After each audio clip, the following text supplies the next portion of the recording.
and welcome to the Long Road Podcast. The journey goes ever on with the Long Road, brought to you by Artisan Creative. This episode, Cheesecloth-loomed types. Join us for an engaging discussion in this month's episode of the Literary Vagabonds. We're diving into Hermann Hesse's classic Knulp as our book of the month. Steve takes us deeper into the Vagabond Way, exploring the characters we encounter along the way, and Kev shares his latest adventures and insights from the Camino trail, and the Bishop indulges in a surprising guilty pleasure, corned beef. The Long Road Podcast, where authenticity meets adventure. Join Steve Bonham, Kev Moore, and me, Chris the Bishop Lydon, from the renegade Americana band The Long Road, as we defy typecasts with our very own brand of quirkiness and rebellion, shaking off the stereotypes of sex, drugs, and suffering.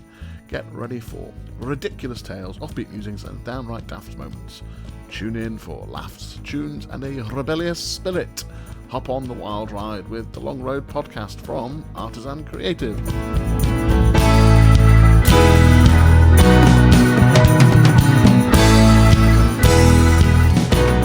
Greetings, I am Chris, the Bishop Lydon. Thank you for joining us on the podcast journey once more.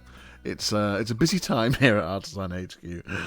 Steve and I are about to head off on a little mini tour in Cumbria. Kev is dashing about here, there and everywhere, as usual. And we just couldn't quite get our ducks lined up last week for a proper episode. So we hope you enjoyed Come the Morning. It's a track from an old album of Steve and I's called The Naked Juggler. I don't think how old the song actually is, but that album's, I don't know, 10, 15 years. Anyway, and the voice was that of fabulous Sammy Carter. Now, if you want to hear more of Sammy's singing, we recorded an album together a few years back.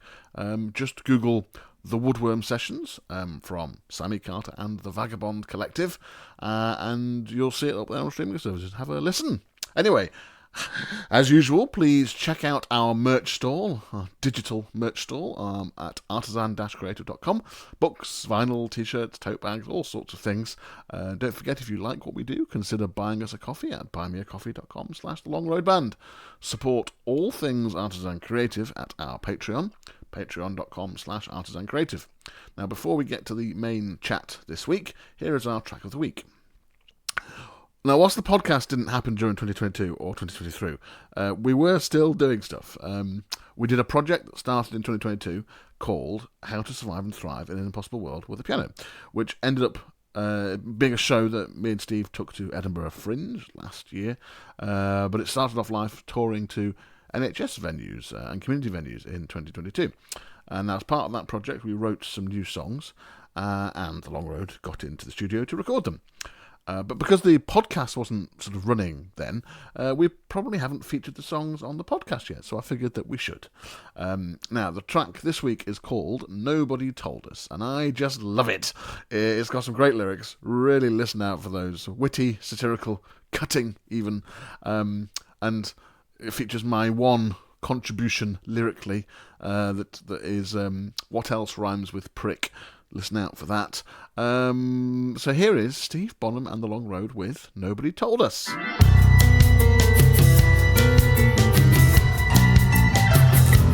Nobody told us we'd end up living like this. We can't help thinking somebody was taking a piss. All those promises that didn't see the light of day. Can't help thinking there's gotta be a better way. Nobody noticed when the roof fell out of the sky. Nobody noticed when the man told a big fat lie. So why do you want me to tip my hat and take your advice?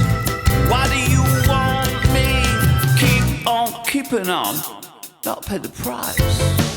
It's a bad, sad world where the dream starts. 'Tis a mad, mad world that tears us apart. It's a long, hot day when it's understood.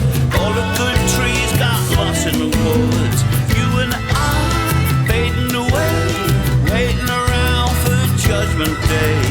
You and I faded the blue, wondering what the hell we are gonna do. Somebody saw it, but nobody said a word. Nobody called it, and nobody was heard. Everybody argues, and everybody's looking to run. Nobody matters, so somebody thinks they have won. It's a bad, sad world when the cheating starts. 'Tis a mad, mad world that tears us apart. It's a long, hard day when it's understood. All the good trees got lost in the woods. You and I fading away, waiting around for Judgment Day.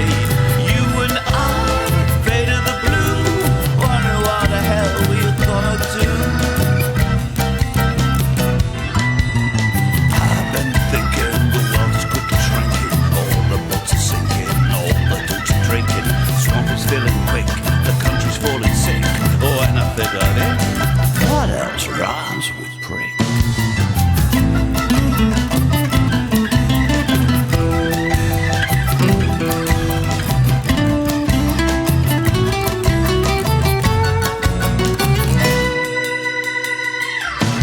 It's a bad, sad world when the cheating starts. It's a mad, mad world that tears us apart. It's a long, hard day when it's understood that all the good trees got lost in the woods.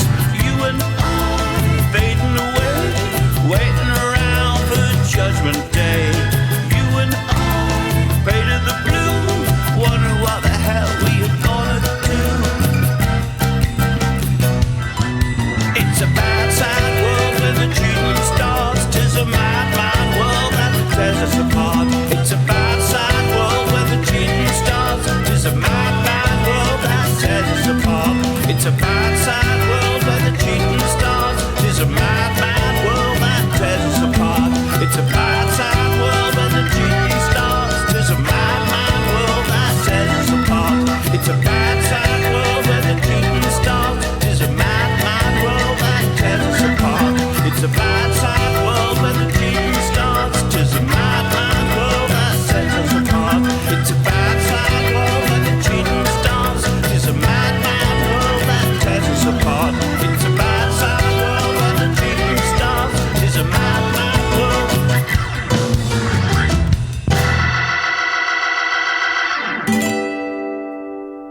And now, over to the three of us for our three-way chat.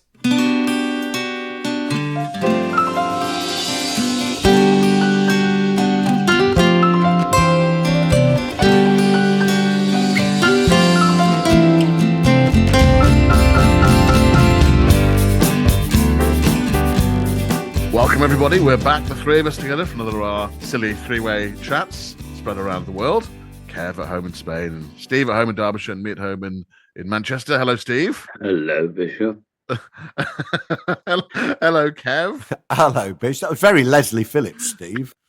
Yes, yes. Well, I'm getting a very licorice Bishop in my headphones here today, so Wow. I thought very good, very well-rounded tones. And continuing our break in form, I believe Kev has got a little quiz question for us. Yes, I've got a true or false for you, chaps. Okay. Go for it. Rod Stewart played harmonica on Millie Small's My Boy Lollipop. True or false? Oh God. I'm gonna go true. So I'm going to do false, because I think he was sleeping by the Seine, a packet of Marlboro in his pocket somewhere at that time.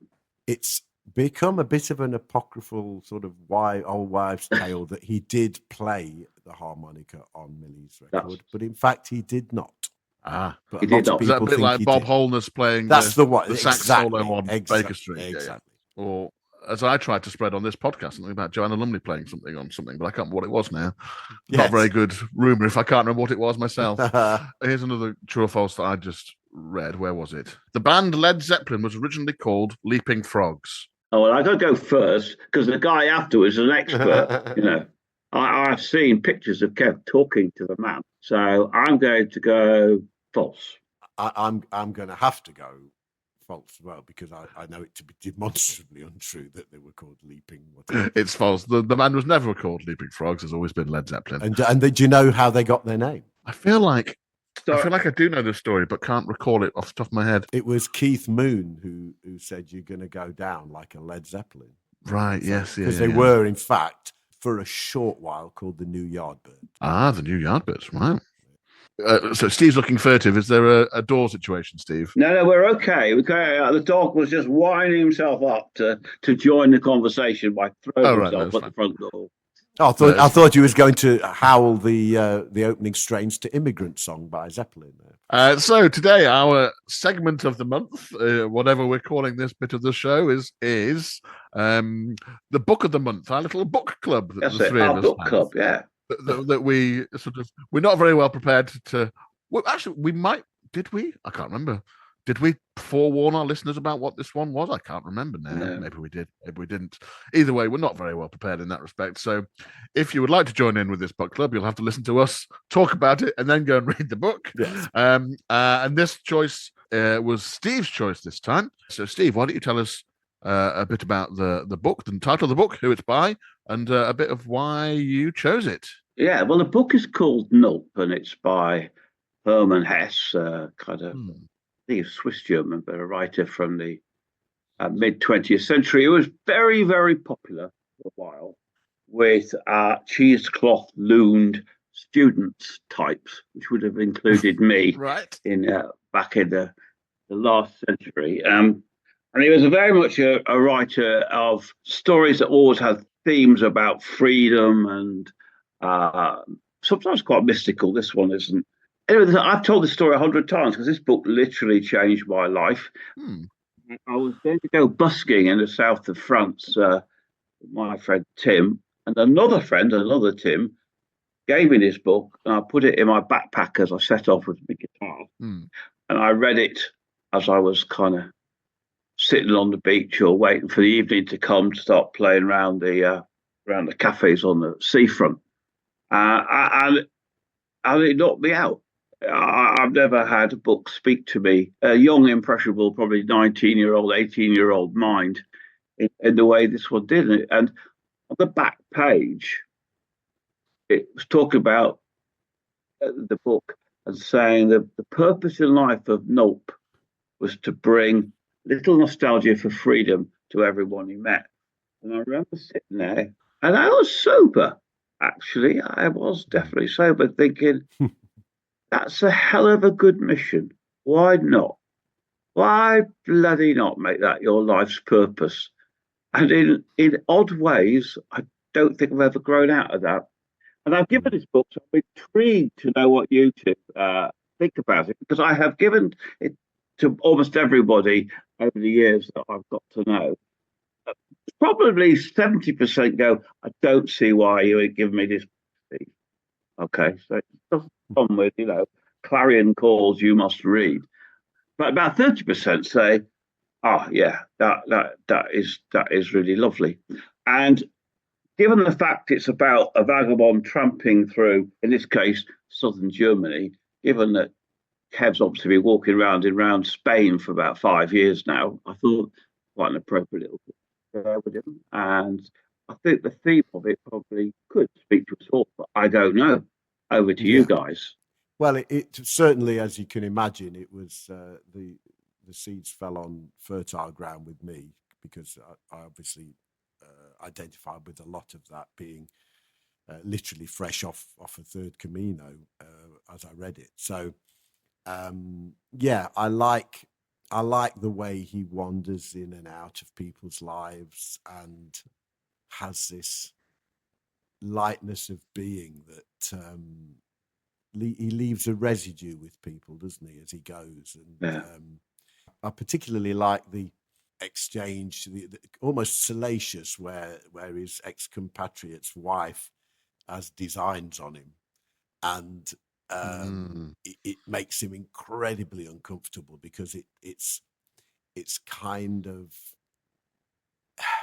Hess is sort of demonstrating that sort of pull of some, you should stay here, you should be here, and he's like, he doesn't want anything to do with that.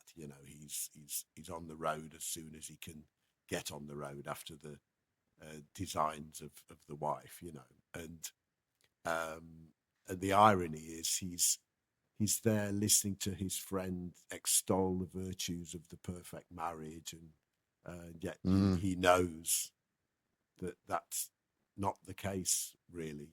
Because of the actions of the wife, he knows that this perfection that the man living his normal domesticated life thinks he has doesn't exist. And Knulp's then away and off on his travels again, and I liked his thought processes. Knulp. I found him an entertaining traveller. I think, because it's in 3 segments. I don't know if there's really 3 actual books or 3 segments, but sort of 3. Just 3 chapters. three long chapters, yeah. 3 long chapters, basically. And chapter 1, I think because chapter 1 is very literal. Mm-hmm. And I suppose that connect, there's great big chunks of my brain that just like straightforward. Here's this little story, and not much happens for sure. Mm-hmm. But we get an insight into. I've decided to call him Knulp, by the way, with a K. Right. Because I mean, it's originally German, isn't it? We've all read a translation of it, so I'm presuming it will be pronounced with a K. Knulp. Germans pronounce every letter they see, so Knulp. The first chapter made sense to me, and I enjoyed hearing in Knulp's voice how his views on the world, like, don't get tied down with anything, really. Don't get tied down with people or possessions or even a way of thinking, perhaps. Just be open to whatever comes along. And when something comes along that sort of threatens that. At times when I first thought, is he going to sort of join the dark side here, or is he going to bat things away? And so I didn't feel like it was crystal clear that was always the case, that he was actually going to stick to his sort of, but then he seemed to. So after the sort of the wife. Does she proposition him, or is he just interpreting that? I mean, hard to know exactly. But then he decided, right, I have to leave. I've got to leave. He wanted to leave that night, but he couldn't quite bear to do that. So he wanted to leave the night after, and then was determined to leave the night after, and almost like the sort of, I don't think you're allowed to say it these days, but the sort of the notion of an Irish goodbye. Is that what they call it when you leave a party? You don't tell anyone, you just leave. Yeah. I've always been quite fond of that approach. I quite like, and I sort of the sudden departure. And I feel like he would do that to a party. If he was done with a party, go, right, been a great party, but I'm going now. See ya. Yeah. And if he saw someone on the way out, he'd say bye. But otherwise, he wouldn't worry about it. And that I connect with. Yeah. So that was part 1. I got part 2. I had no idea what was happening. And it might have just been because I'm just too literal about it. I couldn't work out the time jump. I couldn't work out, was this before that? Was that after that? I couldn't work out who the main speaker was. His friend. It's his friend. Yeah. But I couldn't work out. Was that supposed to be the Tanner from Act 1, or it's somebody else? And then by the time I got to this, and then got to chapter 3, I was like, I really don't know if I know where I am with this now, in terms of timing or what's going on. So the bulk of the message I got from the book was from chapter 1, and I have no idea about chapter 2 and 3. I'm afraid. And I really, I had the problem with that part of chapter 2. Initially, I'm thinking, is this the Tanner, the other guy? Yes, but then I thought, no, it's not. But yes, because I think chapter 2 must have been before all the. It is. It's when they're younger. It's when he first starts to Yeah. travel, and he travels with somebody. So, there is this time thing where different people come into his life. So it's a chance to look at the younger Knulp, and what had led him to, take to the road and have this peculiar life where he's incredibly talented, but doesn't feel that talent means he's supposed to do something with it, which is a really anarchic idea. I mean, it's a incredibly anarchic idea. Like, we are all hopefully quite good at music, and when we are feel compelled to do something with it. He also is a brilliant musician and plays occasionally if he wants to. It doesn't. Oh yes, It doesn't take him anywhere, and I think that's quite a scary idea, really. You know that you could. There was one line that I took a picture of. He sang beautifully, and even if the words didn't always make sense, the tune was lovely, and that was enough. That's what his friend must have been saying about Knulp. Yeah. Now I think about it, I did get that from chapter 2, that there was this Knulp could do things that he didn't want to pursue. Perhaps, but I'm not sure if I understood why that, except just perhaps a perverse aversion to doing what people think you should do. And maybe that's it, and maybe that's what it needs to be. Chapter 3 to me was probably demonstrating his acceptance of his impending death and the fact that he was contented that he'd lived his life the way he wanted to. I think it was about the acceptance of death if you've had a life well lived. I think that's what I think. I think it's that bit. I think to me, that whole book is about how you live your life and what it is to live a free life. And it's not about, it's trying to completely, free yourself from attachments, which is quite a Buddhist thing, I think. And there's that beautiful bit at the end where he's, for most of chapter 3, he's dying of, I think, TB or consumption. Oh, consumption, yeah. Yeah. And he takes a final walk out into the snow, and he ends up talking, that delirious state to God, and sort of says to God, "Well, what was all that about? What did I live my life well? Did I, I seem to have thrown away the great relationships I could have had, the talents I did have." And God says to him, no, you absolutely fulfilled my purpose, which was to bring a little nostalgia for freedom, sometimes translated as a little homesickness for freedom, to everyone you met. And to me, that was the big question, because that was all the big statement. Because I remember thinking, that's what music does to me. That's what great art does to me. It immediately says there's something more than what you've got. So that was our exploration of Knulp, as I've just heard to call it, or Knulp, by what's his name? Not Hermann Hesse. Hermann Hesse. I knew it was a pretty German name. Yeah. Hermann Hesse, but I haven't done the research. I don't know where exactly he was from. I don't know how you pronounce that, but anyway.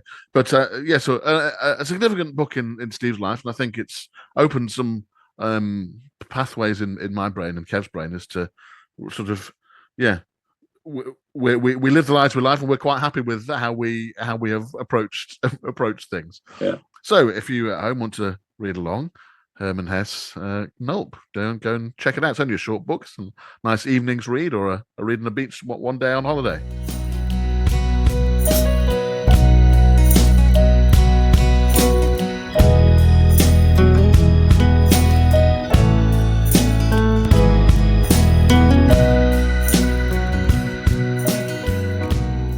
Vagabond Way, for those you meet along the way. I went to the memorial of an old friend last week. Like the best of these things, it was that bitter, sweet mix of sadness and joy. Sadness for a life stilled, joy for the memories of one well lived. Phil was a wonderful, if sometimes flawed man, who could sometimes drive me mad, but certainly in many profound ways changed my life. In my mind's eye, he has a cigarette in one hand, asthma inhaler in the other, and a pint on the table in front of him. He is telling a joke in Italian and attempting a near simultaneous translation, or talking about a novel he had just read, or explaining some esoteric psychological theory to his audience. He nearly always had an audience. But mostly he would be paying attention, big-hearted attention to whoever he was with, quizzing them about their lives, their views on things and their hopes and dreams. And in doing so, he would fill them with a spirit of efficacy, the birth of a feeling, I can do this. From him, I learned to always step beyond the curtain of my role and the social definition of what was expected of me, to be myself, and to all others to seek what was genuine and compelling about them. We didn't move in the same everyday orbit. Phil was a man who I would see for a few days now and then, perhaps twice or even 3 times a year, as we worked away together on some project or other. That is the Vagabond Way with companions. The people you travel with are not ones you see in a regular and unsurprising way because you live in the same street, or go to the same school, or work in the same workplace. They are people whose lives, following a strange rhythm, now and then intersect with yours. They are people with whom, once bumped into, you soon realised a bond. Happenstance or chance connected you, and you understood. Fellow traveller. They randomly come into your lives bearing unexpected gifts, which they, without asking or comment, simply hand to you. Gifts of hidden knowledge, a different point of view, offering magical help, of affirmation that you do not, in the end, travel totally alone. But you are always aware that whatever the connection, your destiny is not to walk side by side the whole way. Some of the way perhaps, but not all the way. They are companions who you love dearly and have learned to leave lightly.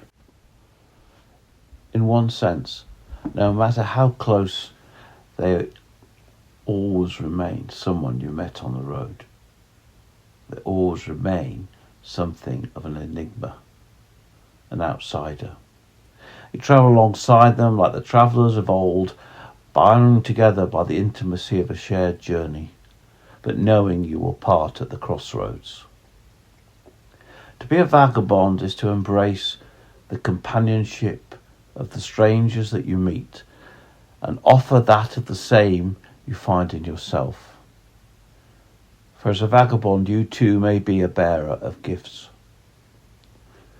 Despite it all, it is a necessary part of the human condition to welcome and embrace strangers.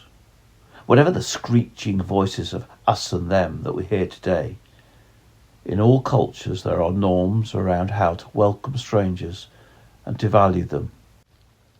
The strict protocol that inhibits killing them on sight is almost universal, for it is an evolutionary necessity.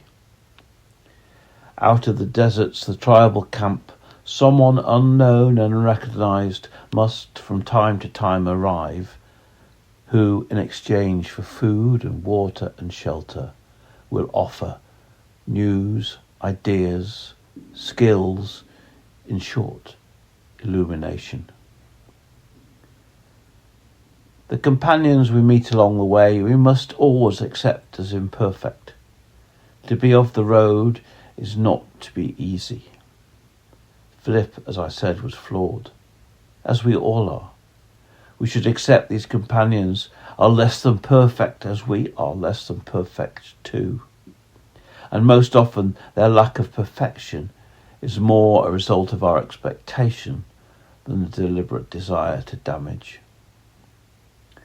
In the best of companions, we learn to like that which is lovable about them and tolerate the rest. Our debt to them is subtle, but it can be large. And when the road separates us, we carry the connection with them in our hearts.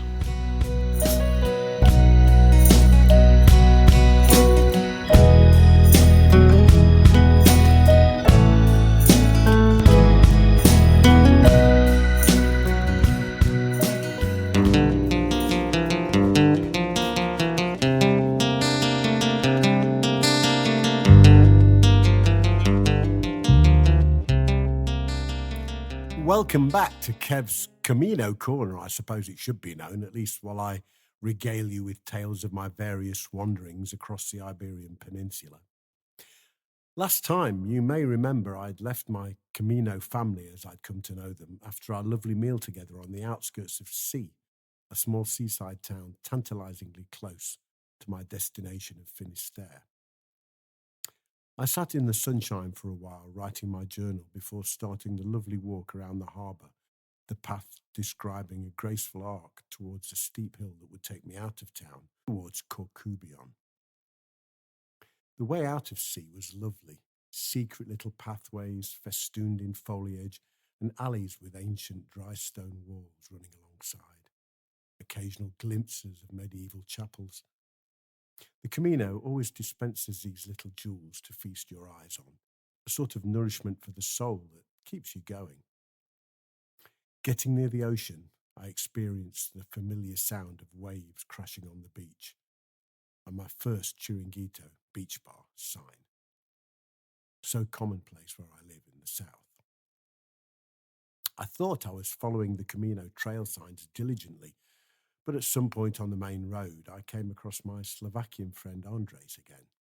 He was deep in conversation with an old lady wearing a very fetching straw hat and carrying a stick. The problem was, this conversation was taking place in the middle of the road and they were blocking traffic. I somehow managed to urge them both to the curb. Now, when I say they were in conversation, what I really mean is he was talking Slovakian English to her and she was talking Spanish to him, and the two are entirely unrelated. But apparently we'd wandered from the path and this woman was now trying to redirect us. It seemed improbable given the linguistic confusion, but I said to Andres, look, she's really old. She must know stuff. Based on this shaky premise, we followed her off the beaten track and she gestured that we should walk across someone's vegetable garden. After initial and understandable reticence on both our parts, we decided to take a leap of faith and did so. Well, I'd be damned if within about half a kilometre we saw a Camino marker once more. Told you she knew stuff, I said, somewhat unnecessarily judging by Andre's pained glance in my direction. We walked together towards Finisterre. My assumption that Andres had a heavy soul proved to be correct. He was 50 years old and had stopped working at 40, completely disillusioned with life. He said he'd spent years working on his inner self. I think he felt that this made him some kind of failure, but I reassured him that, on the contrary, this was probably the most important work he could ever do. In any event, he would, later that evening, cast his stone, imbued with all his negative energy, into the hungry Atlantic Ocean, and he walked away from that place with a visibly lighter step. I felt for him in that moment and opened my arms to him, and he hugged me like his life depended on it. I wish him well on his personal journey. But I'm getting ahead of myself. As we got within a kilometre or so of Finisterre, we chanced once again upon the dynamic duo of Jorun and Matti. She was really struggling with her feet at this point, but the four of us redoubled our efforts and pushed on. Jorun appeared to be fantasizing about watermelon. The Camino does funny things to your mind. We finally made it to the town and split up, each with different plans for the next few hours. I managed to find the Camino office and claimed my Finisterre certificate, called a Finisterra. I discovered it was also an albergue there, and if you had the necessary stamps in your pilgrim passport, you could stay for just €10. So I booked in and went to the supermarket next door to get some orange juice, which I'd suddenly found a craving for. There, on the pavement outside, I found Jorun and Matti proudly displaying the biggest slice of watermelon I'd ever seen. I guess all good things come to those who walk. Next time, the walk to the Faro, sunset, and Saria?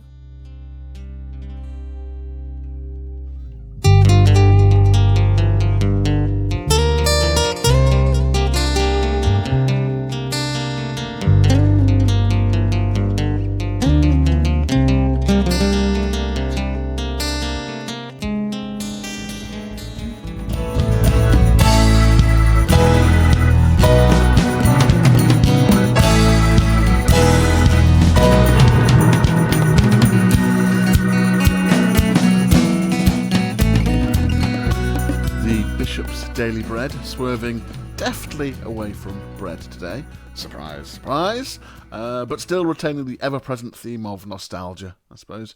Now, I'm not sure I agree with what I've been saying, actually. This notion of a guilty pleasure when it comes to food.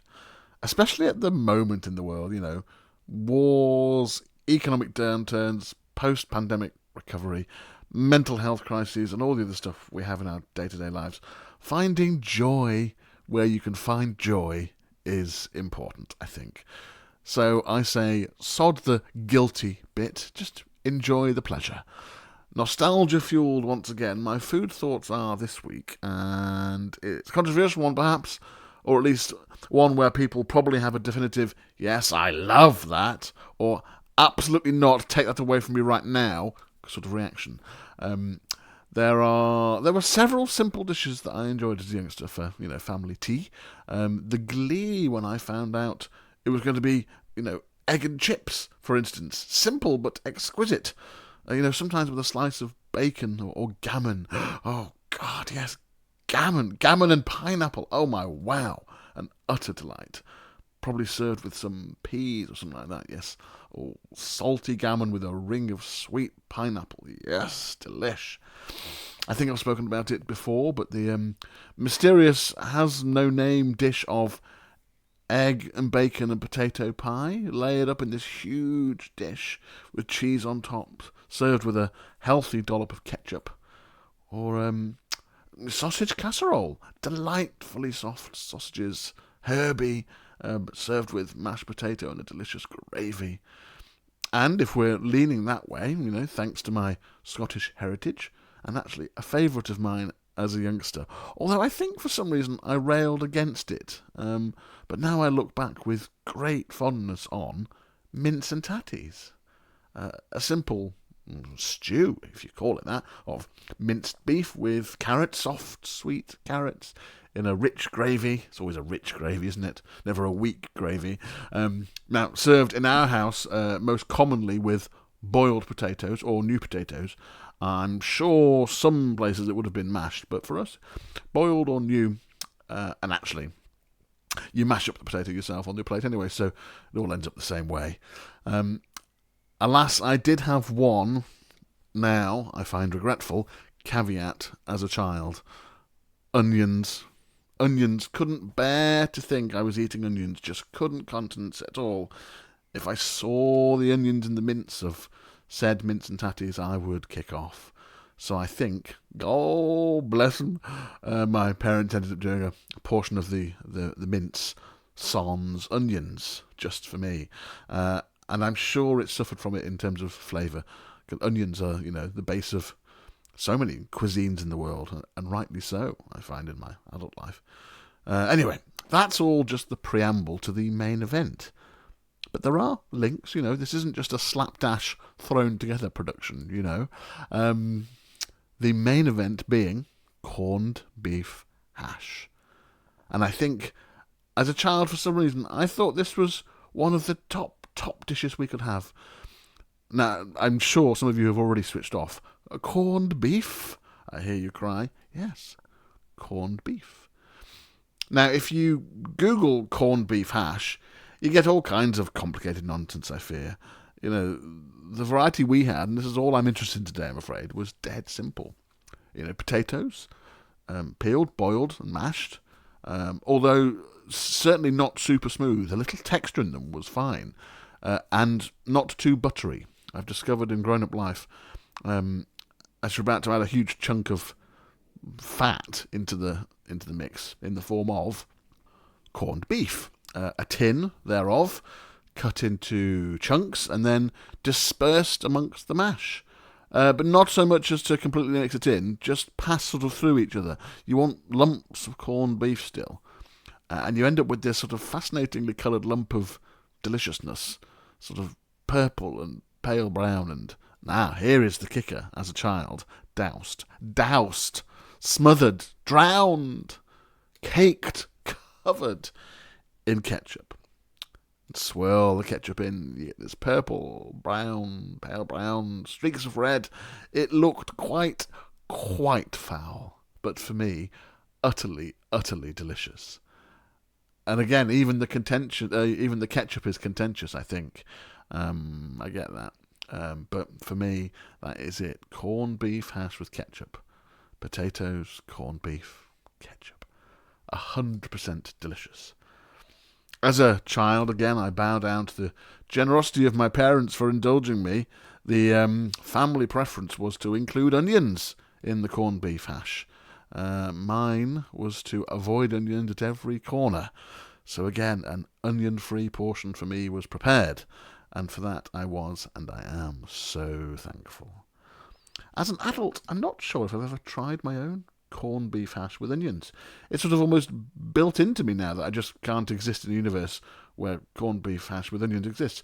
But I suspect if I did try it, it would be delicious. As an adult, I'm a full-on convert to onions. If someone asks me about dishes we had as kids, those are the two that stick out in my mind: mince and tatties and corned beef hash. And as I think on it now, they're actually the same fundamentally, aren't they? Beef and potatoes, but sort of different stages of life. And back then, not an onion to be seen, please and thank you.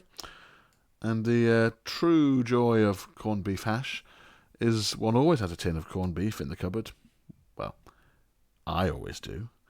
So as long as there's some potatoes handy, you're only ever 20 minutes away from a bowl of delicious corned beef hash. Let's just hope you have sufficient ketchup. Enjoy.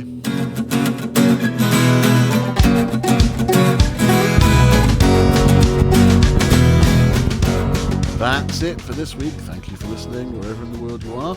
Subscribe to the podcast, however you get your podcasts. We're on Apple Podcasts, Acast, Spotify, YouTube, Amazon. The next episode will be out next Friday. If you fancy buying us a coffee, you can at buymeacoffee.com/thelongroadband. It's dead simple, just to drop us a few quid to support what we do. It even accepts Apple Pay and Google Pay. Super easy. All of our music and merch is on Bandcamp, where you can help support a positive ecosystem for the music industry. Download, streaming, vinyl, CDs, it's all there. thelongroadband.bandcamp.com. You can get hold of our books through the Artisan Creative website. Head to artisan-creative.com. We're on Patreon at patreon.com/artisancreative. A big thank you to our current Patreons for your ongoing support. If you'd like to support us, you'll get free digital stuff and merchandise in the post if you want it. Help us create something different, something that entertains and something that inspires others. Join us on the journey. Patreon.com/artisancreative. Thank you once again, brave adventurers, vagabonds and explorers, for joining us on the long road. Remember, the world isn't beige. It's authentic, it's rich and it's real. Embrace every last bit of it. Until next time, the journey goes ever on with the long road. Bye for now.